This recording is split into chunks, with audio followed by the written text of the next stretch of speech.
I'm joined now in the studio by the opposition communications spokesman, Jason Clare. Thanks for being here. Good evening, Tony. Now, Malcolm Turnbull says there's been no broken promise on ABC and SBS funding because both he and the Treasurer warned time and time again in the lead up to the election that the public broadcasters would not be exempt from efforts to eliminate waste and inefficiencies. It's true those warnings were given, isn't it?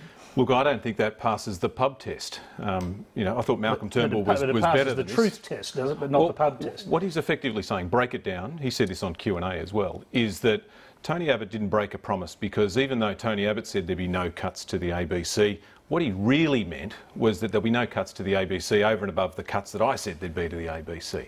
Now, come on. We're going to hold the Prime Minister to his words. That sort of excuse is worse than kids make up for why they didn't do their homework.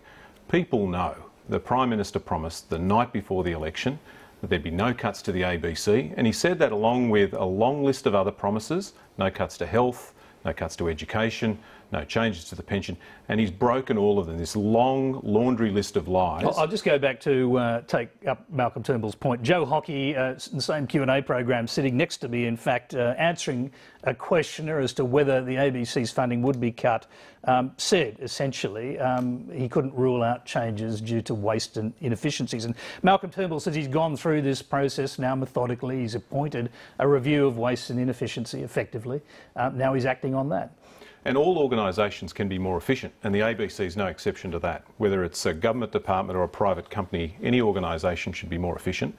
But I'd argue that to be good to the Prime Minister's word, we should find efficiencies inside the ABC and SBS and then invest them in more programs, more services for the Australian people, not break a word, which is what I'm saying he's done, what most people agree the Prime Minister's done, by breaking the word that there would be no cuts to the ABC, and he said that the night before the election. What about the Lewis Review? I mean, evidently the Lewis Review has found waste and inefficiencies, and Mr Turnbull says in accordance with that he's making cuts. What's in it? This is what we don't know. And I'd call on the Minister to release the report, release it in full. If there's commercial and confidence elements in the report, then redact them. But the Minister talked about the importance of transparency today and letting the sunshine in.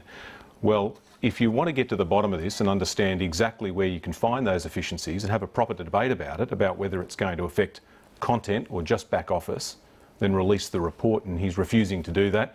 He refused to do that as recently as on the 7:30 report tonight.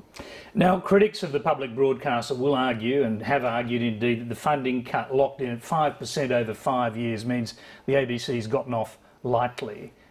In fact, at a time when there are huge budget deficits and lots of government services and departments are being cut, should the ABC be exempt from that? Well, first, don't buy this 5% figure. It's more like 8%. Mark Scott sent out a note to all staff at the ABC tonight, making it clear that it's more like 8 or 9% when you take account of not just these cuts, but the cuts in the budget and the cancellation of the Australian network. So we're talking about $500 million here, not small change, serious money that's being taken out of the ABC.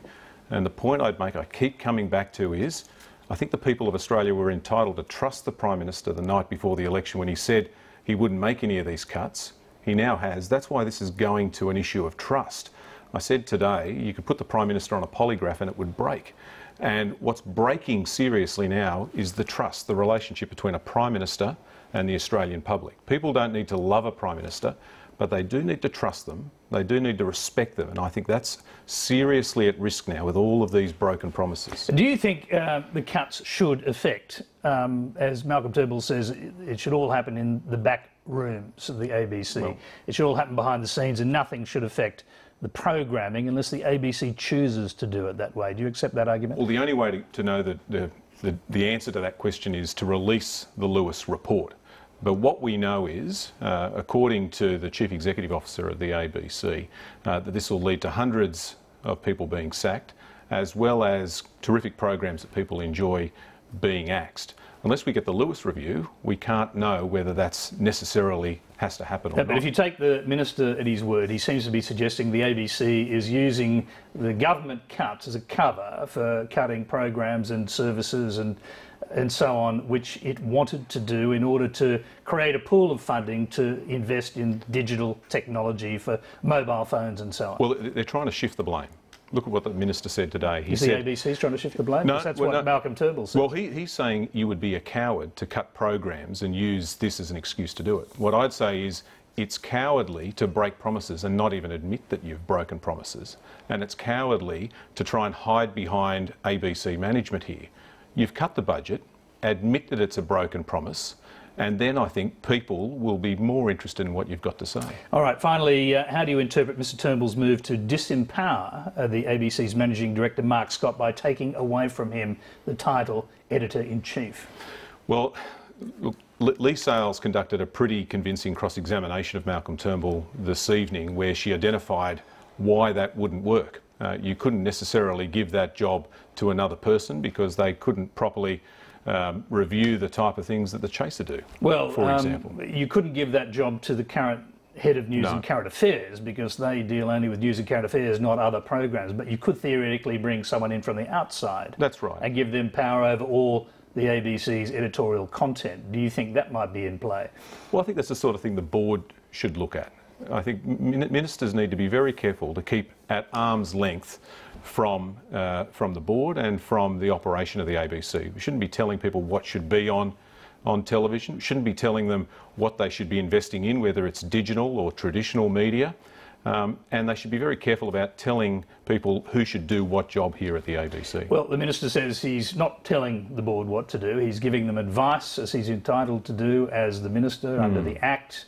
And it's up to them whether to decide to act on it or not. What do you say the board should do with regard to this idea of splitting the function of the Managing Director and the Editor-in-Chief? I don't have a strong view, Tony. I'd take advice from the ABC. We might ask some questions about that this week to get some more detail on whether that would be a valuable thing to do or not. But I wouldn't rush into it. I'd seek the advice of the board and senior management. So you don't see it in any way as being a get square.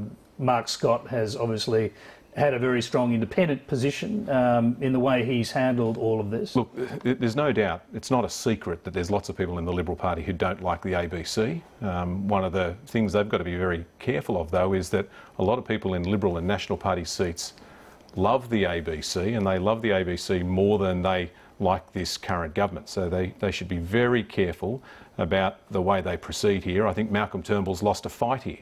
I'm sure he'd like to fund the ABC, but he's lost this fight to Tony Abbott, just like he lost the fight to Tony Abbott on the Republic, and he lost the fight to Tony Abbott on the leadership of the Liberal Party. Jason Clare, we'll have to leave you there. Thanks very much for joining us. Thanks, Tony.